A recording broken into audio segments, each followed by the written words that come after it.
السلام عليكم ورحمة الله وبركاته. النهاردة جايبة لكم فيديو جديد وهو جولتي في جملة ماركت.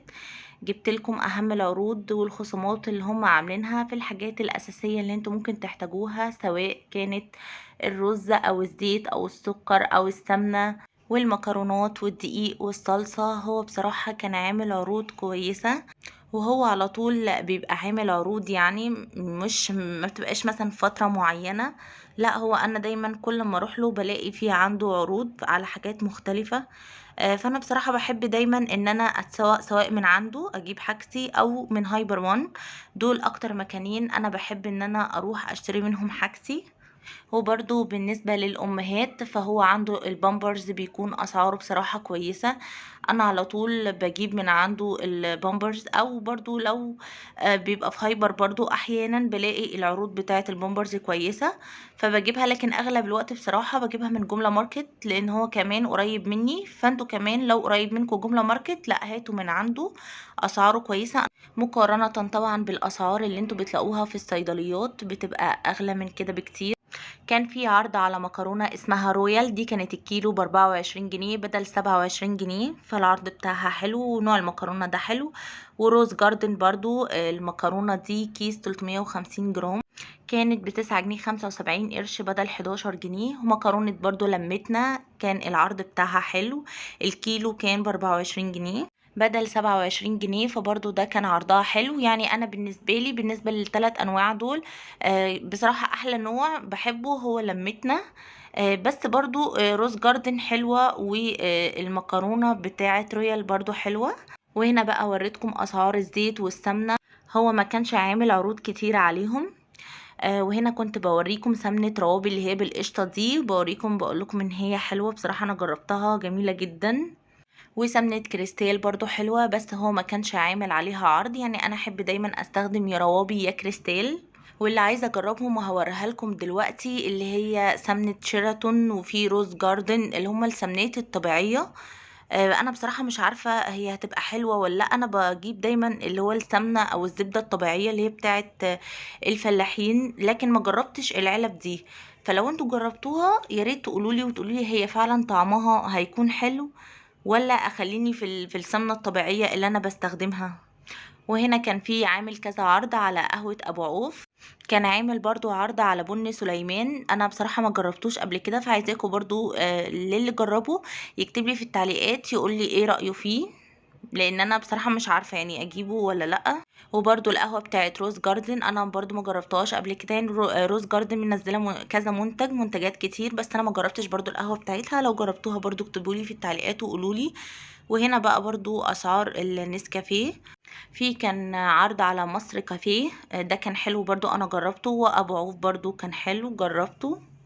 وده كان خضار معلب، كانت العلبتين عليهم علبة هدية، كان مكتوب ان سعر القطعة 10 جنيه. انا بصراحة ما جربتوش قبل كده، فانتوا لو جربتوه برضو وعجبكم قولولي ايه رأيكم فيه. وهنا ده الرز بتاع جولدن ده حلو قوي على فكرة، الرزية بتاعته كانت حلوة بس هي مش واضحة في التصوير. هو كان الكيلو ب26 جنيه، فبصراحة العرض بتاعه حلو.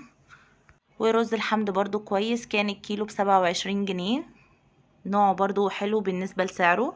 وكان في رز الصقر وروز جاردن الاتنين كان واحد فيهم الكيلو ب33 جنيه. وكان في رز الست توتة، انا اول مرة اسمع عن اسم الرز ده، هو كان الكيلو ب26 جنيه. ورز اسمه ريزو كان الكيلو ب28 جنيه، كان برضو عليه عرض. بالنسبة كده للرز اللي هو ب26 جنيه و27 جنيه، فأنا شايفة إن سعر الرزاية مقابل حجم الرزاية نفسه إن هو حلو، فكده هو جولدن أو رز الحمد، هما دول كده أفضل نوعين يعتبر. وده رز اسمه دينا، كان الكيلو عليه عرض ب24 جنيه ونص، بس بصراحة الرزاية بتاعته كانت صغيرة شوية. وده رز اسمه الريادة، ده كان ب34 جنيه بس ما كانش عليه عرض. ودي مكرونة الضحى كان عليها عرض، كانت 400 جرام ب22 جنيه ونص بدل 25 جنيه.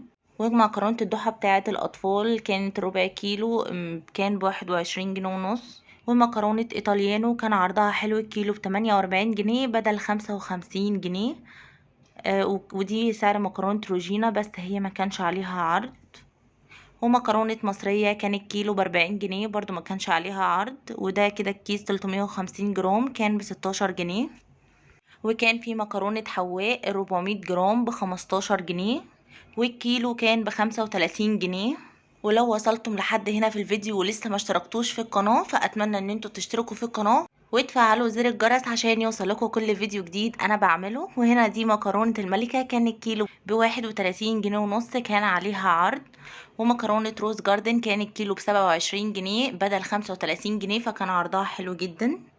والكيس 350 جرام كان ب9 جنيه 75 قرش، وكان برضو عليه عرض. وهوريكم اسعار الصلصة. هي بصراحة ما كانش عليها عروض حلوة قوي يعني. كنت حاسة ان اسعارها غالية شوية، يعني ما كانش فيه عرض مجزي كده وعرض حلو. بس انا حبيت ان انا برضو اوريكم الاسعار بتاعتها عاملة ازاي. وهوريكم برضو اسعار الكاتشب. عايزه اقول لكم ان كاتشب ادمي ده حلو، يعني ده بديل لهاينز، من افضل انواع الكاتشب اللي انا جربتها. وكان في برضو عروض على المايونيز، وبرضو المايونيز بتاع ادمي حلو. وكان في برضو عرض على الخل بتاع هارفست، كان اللتر ب15 بدل 17. نوع الخل ده برضو حلو جدا، انا مجرباه. ودي اسعار بقية الخل والملح، بس ما كانش عليها عروض. وده سعر رز الضحى، كان عليه عرض الكيلو ب37 جنيه بدل 40 جنيه. وكان فيه برضو عرض على ال5 كيلو ب185 جنيه.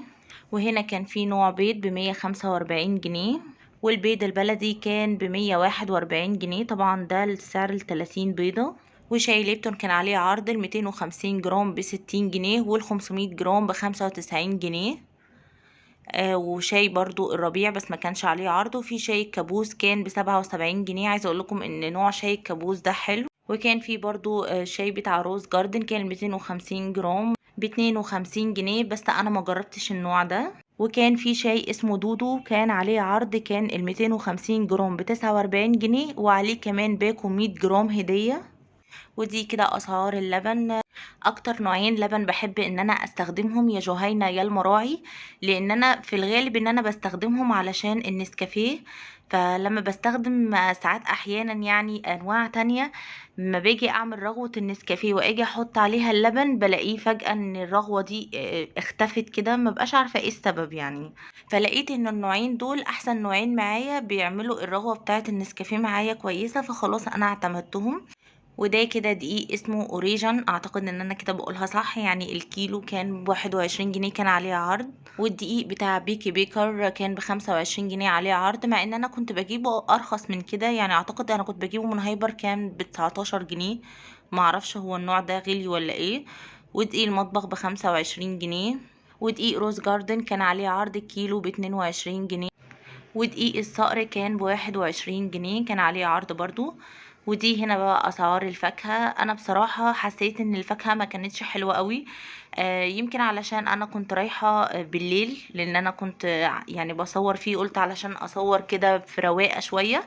فكنت بصور تقريبا كانت الساعة 11 بالليل، فيمكن الفاكهة خلاص بقى الدنيا حر وكده، فيمكن الفاكهة دبلت. عنده ما شاء الله انواع كتير من المانجا. انا لحد دلوقتي لسه ما جبتش المانجا بصراحة، خايفة ان انا اجيبها تطلع مش كويسة.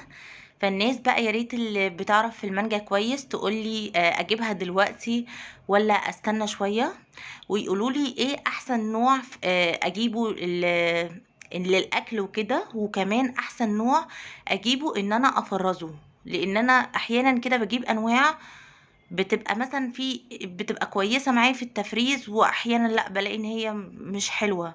فانا بصراحة ما بقاش عارفة ايه النوع الحلو اللي انا ممكن افرزه. فاتمنى ان انتوا تفيدوني في التعليقات وتقولولي ايه الانواع الحلوة.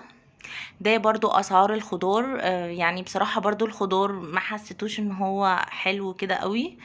والفلفل برضو الالوان بصراحة سعره لفت نظري، لان سعره غالي.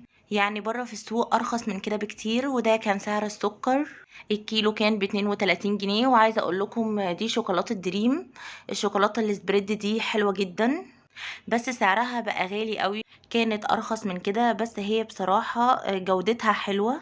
ودي كده اسعار البقوليات عنده. هو بصراحة بيعمل عليها عروض حلوة، يعني اسعاره حلوة فيها.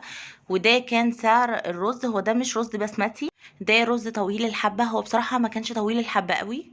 يعني ممكن تستخدموه مثلا في المقلوبة، في رز بالخلطة. كان الكيلو عليه ربع كيلو هدية ب68 جنيه. عايزة اقول لكم اللي عايز يجيب صوص شوكولاتة حلو جدا بجد، هو اسمه اسما كاب. عايزه اقول لكم الصوص ده بجد حلو قوي، بستخدمه بحطه على السينابون، بحطه كمان في المشروبات البارده. جربوه هيعجبكم قوي.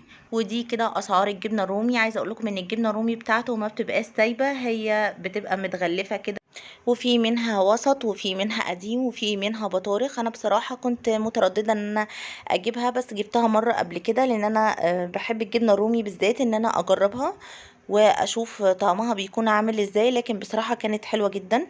ودي جبنه لبنيتا، الجبنه النستون دي انا قلت لكم عليها ان قبل كده ان هي حلوه جدا. وجبنه فيتا رودس دي الطبيعي كان نص كيلو منها ب80 جنيه. عايزه اقول لكم ان الجبنه دي تحفه جدا. وجبنه افانتي برضو حلوه جدا. وكان فيه برضو عرض على الجبنه المربعات اللي هي بتاعه كيري وبتاعه المراعي، كان عرضها برضو كويس.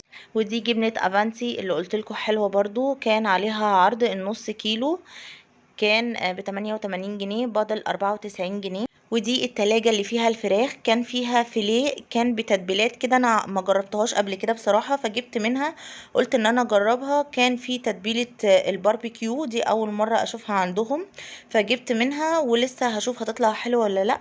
وكان في عندهم عرض على الفيليه الكيلو ب195 جنيه، وكان برضو عندهم اللي وراك الكيلو ب95 جنيه كان عليه برضو عرض.